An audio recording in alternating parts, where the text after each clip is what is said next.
Bismillahirrahmanirrahim. Assalamu alaikum. How are you dear audience, my dearest aspirants of learning? Linguistics की series हमारी चल रही है जनाब, और लिंग्विस्टिक्स की सीरीज़ में हमने इससे पहले लैंग्वेज को समझा, व्हाट इज़ अ लैंग्वेज, फिर उसके कैरेक्टरिस्टिक्स देखे, फिर ह्यूमन और एनिमल लैंग्वेज में डिफरेंस देखा, लिंग्विस्टिक्स क्या है, उसकी ब्रांचेस कौन कौन सी हैं, ये हमने सीखा और समझा। आज की इस वीडियो में हम देखेंगे बेसिक कॉन्सेप्ट्स को, और the most important of the concepts is diachrony versus synchrony. अब सिंक्रोनी और डायक्रॉनी का जो कॉन्सेप्ट है, ये मेजर कॉन्सेप्ट्स में से इनको एक कॉन्सेप्ट समझा जाता है। फर्डिनेंड डी सॉसियर का ये आइडिया था, और ये आइडिया क्यों इतना इम्पोर्टेंट है जब हम डिस्कस कर रहे होंगे तो आपको अंदाज़ा हो जाएगा। आप लिंग्विस्टिक्स को, आप लैंग्वेज को नहीं समझ सकते जब तक आपको ये बेसिक आइडियाज समझना है। इसी तरह मेजर कॉन्सेप्ट्स की ये एक सीरीज़ है, लिस्ट है, जिसमें हम वीडियो 1, 2, 3, 4 करेंगे। हम पार्ट्स इसलिए बनाते हैं ताकि थोड़े वक्त में आप ज़्यादा चीज़ें सीख सकें। अभी ये डायक्रॉनी और सिंक्रोनी देखते हैं, ये आइडिया क्या है, कॉन्सेप्ट क्या है। इसके ऊपर एमए इंग्लिश वालों के लिए, बीएस इंग्लिश वालों के लिए, और एमफिल इंग्लिश जो लोग अप्लाई लिंग्विस्टिक्स में करते हैं उनके लिए एग्जामिनेशन पॉइंट ऑफ व्यू से ये बड़ा इंपॉर्टेंट है। उसके अलावा लेक्चरर इंग्लिश की जो प्रिपरेशन कर रहे हैं, एसएस की 16 स्केल की जो जॉब्स आती हैं, उनमें लिंग्विस्टिक्स के जो बेसिक आइडियाज़ हैं, कॉन्सेप्ट्स हैं, जिनको मेजर कॉन्सेप्ट्स कहते हैं, it is one of them. So ये कॉन्सेप्ट हर एग्जाम के लिहाज से बड़ा इंपॉर्टेंट है, तो इसलिए इसको समझना, अगर आप ये समझते हैं तो इस वीडियो को मुकम्मल देखिएगा, ये आइडिया आपका बिल्कुल क्लियर हो जाएगा। अभी ज़रा बढ़ते हैं इस कॉन्सेप्ट की तरफ, सिंक्रोनी वर्सेस डायक्रॉनी। ज़रा पहले हम वर्ड्स की कंप्लीट जो आप यूँ कह लें केमिस्ट्री है उसको देखते हैं। एटाइमोलॉजी, एटिमोलॉजिकली जब हम सिंक्रोनी की बात करते हैं तो ये लैटिन से लिया हुआ सिंक्रोनस, सिंक्रोनस मीन साइमल्टेनियस। अब जो लैटिन ओरिजिन से है, जो लैटिन रूट से है, सिंक्रोनस से सिंक्रोनी या सिंक्रोनिक, साइमल्टेनियस।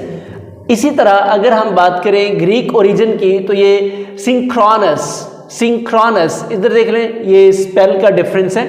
सिंक्रोनस इसके मीनिंग है happening at the same time, यानी कि साइमल्टेनियस, तरतीब के साथ होने वाला, यानी कि एक ही एज में होने वाला या एक ही वक्त में होने वाले, सेम अकरेंस। उसी तरह happening at the same time. जब इसको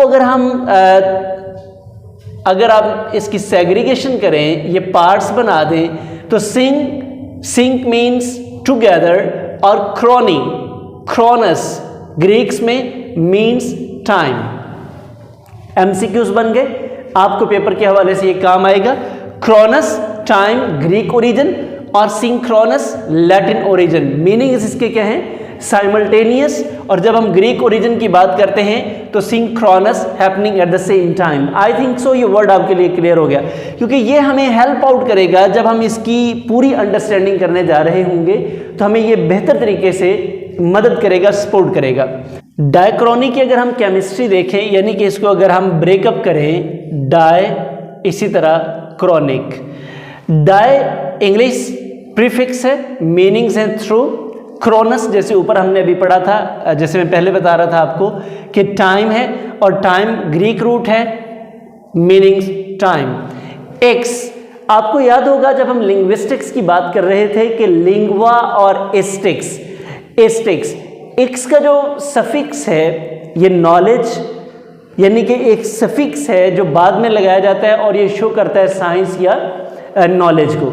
सो वो नॉलेज जो थ्रू द हिस्ट्री या थ्रू द टाइम्स गेन किया जाए, और रेलेवेंट टू लैंग्वेज अगर हो तो ये स्पेसिफिकली लैंग्वेज का नॉलेज थ्रू टाइम्स जो हासिल किया जाता है उसको डायक्रॉनिक कहा जाता है। अब जरा हम इन कॉन्सेप्ट्स को थोड़ा मजीद डिटेल्स के साथ डिस्कस करते हैं। सिंक्रोनी है क्या, या सिंक्रोनिक स्टडीज क्या है? इसको डिस्क्रिप्टिव लिंग्विस्टिक्स भी कहा जाता है, सिंक्रोनिक लिंग्विस्टिक्स भी कहा जाता है। ये फुल ब्रांच है, कॉन्सेप्ट है, इसको समझना इतना इंपॉर्टेंट है जितना कि लिंग्विस्टिक्स इटसेल्फ है। जैसे study of language in a given time, बड़ी इंपॉर्टेंट बात, यानी कि अगर आपने सिंक्रोनिक लिंग्विस्टिक्स को समझना है तो इट डज मीन के सिंक्रोनिक लिंग्विस्टिक्स का जो रिलेशन है वो लैंग्वेज की स्टडी है with in a given time, यानी कि स्टैटिक स्टडी है, एक टाइम में, टाइम फ्रेम में स्टडी की जाती है। Investigation of ways of speech community, कोई एक स्पीच कम्युनिटी है, लाइक पंजाबी कम्युनिटी है, इंग्लिश कम्युनिटी है, उर्दू कम्युनिटी है, हिंदी कम्युनिटी है, संस्कृत की है, चीनी कम्युनिटी है यानी कि चाइनीज कम्युनिटी है, जापानीज है, कोई भी कम्युनिटी है, एक स्पेसिफिक कम्युनिटी के अंदर रहते हुए लैंग्वेज की इन्वेस्टिगेशन जो है वो क्या कहलाएगी, सिंक्रोनिक लिंग्विस्टिक्स, यानी कि वो साइंटिफिक स्टडी जो विद इन द टाइम, यानी कि एक गिवन टाइम में या एक गिवन कम्युनिटी में जब लैंग्वेज की स्टडी की जाएगी तो हम कहेंगे सिंक्रोनिक लिंग्विस्टिक्स है। डायक्रॉनी का जो कॉन्सेप्ट है ये हिस्टोरिकल लिंग्विस्टिक्स से रेलेवेंट है, यानी कि आप कह लें डायक्रॉनिक लिंग्विस्टिक्स, हिस्टोरिकल लिंग्विस्टिक्स या टेम्पोरल लिंग्विस्टिक्स। तो जब हम हिस्टोरी की बात करते हैं यानी कि हिस्टोरिकल लिंग्विस्टिक्स की या हिस्ट्री की बात करते हैं कि लैंग्वेज कैसे डेवलप हुई, देखिए ना हिस्टोरिकल वर्ड से ही, तो डेवलपमेंट थ्रू द टाइम, ये था इन अ गिवन टाइम और ये था थ्रू द टाइम, वक्त के साथ साथ कैसे कैसे स्टेप वाइज, यानी कि एवोल्यूशन ऑफ लैंग्वेज। अगर हम ये लिखना चाहें मजीद अंडरस्टैंडिंग के लिए तो एवोल्यूशन ऑफ लैंग्वेज, और जैसे कि मैंने बताया था लैंग्वेज और आ लैंग्वेज का कॉन्सेप्ट, अगर लैंग्वेज एज अ होल की बात करें तो पूरे इंसानों की लैंग्वेज, और जब आ लैंग्वेज की बात करेंगे तो किसी एक खास लैंग्वेज की बात करेंगे। इन्वेस्टिगेशन ऑफ चेंजेस, जाहिर बात है वक्त के साथ साथ चेंजेस पैदा होती हैं, उन्हीं चेंजेस की स्टडी क्या कहलाएगी, डायक्रॉनिक लिंग्विस्टिक्स। जी, इन्हीं तमाम आइडियाज को मजीद सपोर्ट करने के लिए फर्डिनेंड डी साउसर, लिंग्विस्टिक्स के फेम नेम, टॉप नेम, उनकी एक डायग्राम है जो साउसर्स, मैं क्या कहूँगा साउस्योर्स या साउसर्स डायग्राम। इस डायग्राम में देखें ये ए बी एक्सिस है और ये एक्स वाई एक्सिस है। अब ए बी एक्सिस और एक्स वाई एक्सिस, ये जो ए बी एक्सिस है ये शो करता है सिंक्रोनिक यानी कि स्टैटिक लैंग्वेज को गिवन टाइम में स्टडी करना, स्टैटिक यानी कि एक टाइम फ्रेम में सेम कम्युनिटी में या एक कम्युनिटी की स्टडी करना, ये वाला जो ए से बी स्टैटिक। और जब बात करते हैं हम डायक्रॉनी की तो ये हिस्टोरिकल डेवलपमेंट है,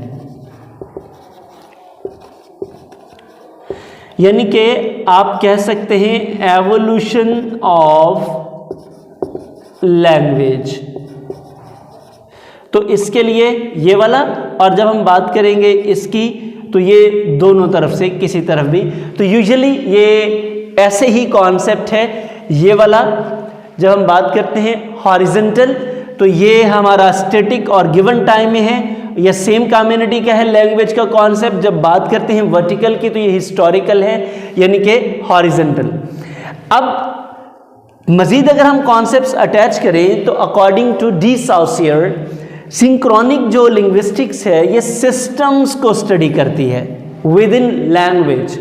जब बात करते हैं डायक्रॉनिक्स की तो ये लिंग्विस्टिक्स यूनिट्स जो with the passage of time, historical जैसे हम पर्सपेक्टिव की बात करते हैं, एवोल्यूशन की बात करते हैं, with the passage of time कैसे यूनिट्स इंक्लूड हुए और इन्हीं यूनिट्स से क्या बनेगा, सिस्टम्स बनेंगे। और उन सिस्टम्स की स्टडी क्या है, सिंक्रोनिक लिंग्विस्टिक्स। यूनिट्स की स्टडी क्या है, डायक्रॉनिक लिंग्विस्टिक्स। ये आइडिया आपके लिए मजीद आसान करता हूँ। फॉर एग्जाम्पल एक सेंचुरी में लैंग्वेज में कुछ ऐड हुआ, वो एक यूनिट बन गया। अगली सेंचुरी में या एक डिकेड में हुआ, अगले डिकेड में हुआ, इसी तरह ये यूनिट्स ऐड होते गए और लैंग्वेज के क्या बनते गए, सिस्टम्स बनते गए। यस, सिंक्रोनिक्स के बारे में फर्डिनेंड डी सॉसियर कहते हैं कि it is more important than diachronic. लेकिन इस बात को यहां भी हम मजीद क्लियर करेंगे। इंटरडिपेंडेंसी ये है कि इनको सेपरेटली नहीं देखा जा सकता, दोनों इंपॉर्टेंट हैं। कैसे, synchronic study depends upon the diachronic study. ये मैं आपको आसान लफ्जों में समझाता हूं। Diachronic study depends upon the sound synchronic study.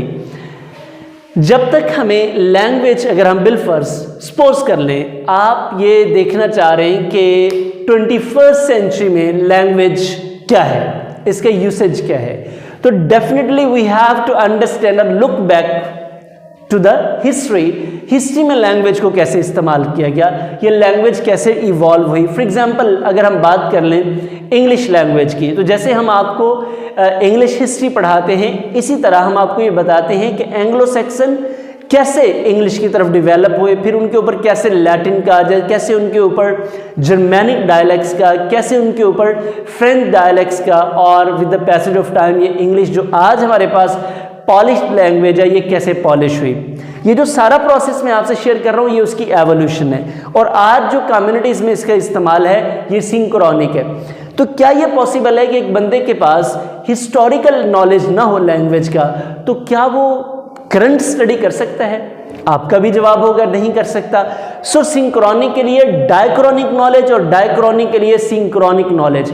तो एक बंदा कैसे हिस्ट्री को स्टडी कर सकता है अगर उसे लैंग्वेज की नो हो ही नहीं है? सो लैंग्वेज की नो हो के लिए आपको सिंक्रोनिक और डायक्रोनिक दोनों तरह के स्टडीज का पता होना चाहिए। एक मिसाल आपको देता हूं, हमारे पास दो साउंड्स हैं, डबल ई और ई ए। मिसाल के तौर पे ये स्ट्रीट है, साउंड इसकी यहां पे भी यही है, टीज है, यहां पे भी ई साउंड है, लॉन्ग वाउवल है, लेकिन हिस्टोरिकली इनके दोनों पर्सपेक्टिव डिफरेंट हैं। सो करंट स्टडी और हिस्टोरिक दोनों को समझना बड़ा ज़रूरी है, इसलिए डायक्रोनिक लिंग्विस्टिक्स और सिंक्रोनिक लिंग्विस्टिक्स दोनों के लिहाज से दोनों की स्टडी, दोनों की अंडरस्टैंडिंग बहुत इंपॉर्टेंट है।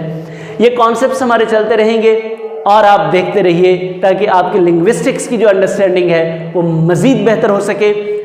अपने मेज़बान, अपने स्पीकर, अपने मेंटोर को इजाज़त दीजिए। नेक्स्ट वीडियो में मिलते हैं, तब तक के लिए अल्लाह हाफिज़।